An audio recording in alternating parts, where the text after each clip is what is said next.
Queen's Gambit accepted, central variation, Alekhine system, 4.e5 and d5 5.bx c4 and b6 6.bd3 and c6. Balanced, neither player ever had an advantage.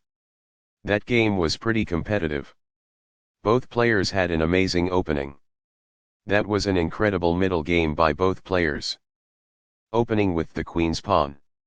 The move d5 establishes control over the e4 square, frees up the light-squared bishop, and builds a presence in the center. A wing pawn is available in the queen's gambit to attack the center and divert black's attention away from the e4 square. The queen's gambit accepted swiftly eliminates white's c4 piece and forces him to establish an advantage with just one pawn remaining. e4 takes full control of the center and allows the light-squared bishop to attack the pawn on c4. The e4 pawn is attacked as the knight moves toward the center on move nf6. e5 takes space in the center and attacks the knight on f6. d5 moves the attacked knight toward the center where it attacks many important squares.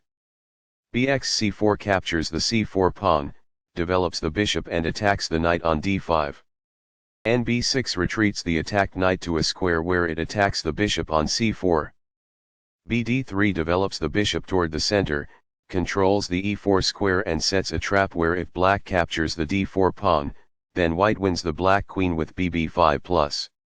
c6 develops the knight toward the center and attacks the d4 and e5 pawns. By doing this, a bishop moves out of its beginning square and into the action. A pawn kicks the opposing bishop, forcing it to move or risk being captured.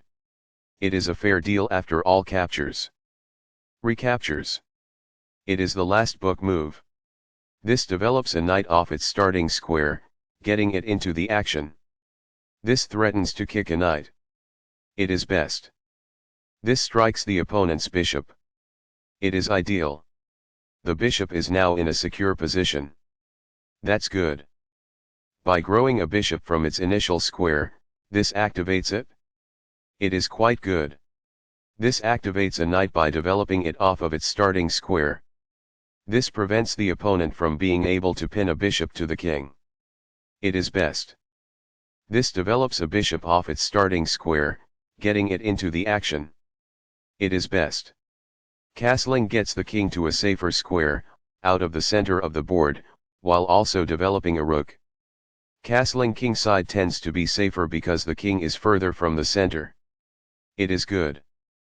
By doing this, a queen moves off of its beginning square and into the action. It is ideal. This requires an open file, a typical technique for rook activation.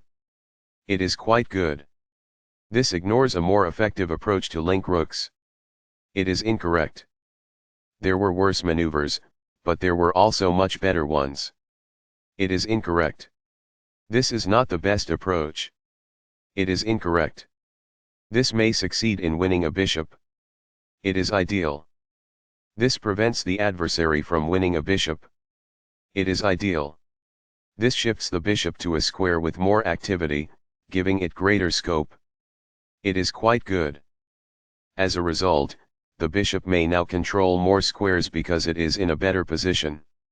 It is ideal. This keeps the material balance in check with good commerce. It is ideal. Recaptures. It is quite good.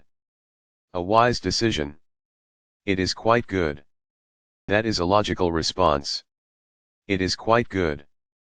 This gains time by putting a queen in danger and getting it to flee. It is quite good. This attacks a knight and gains a tempo when the knight retreats. It is ideal. The knight can now control more squares as a result. It is ideal.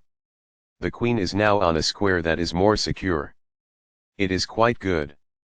This permits the opponent to win a tempo by threatening a knight. It is an inaccuracy. Balanced, neither player ever had an advantage. That game was pretty competitive. Both players had an amazing opening. That was an incredible middle game by both players.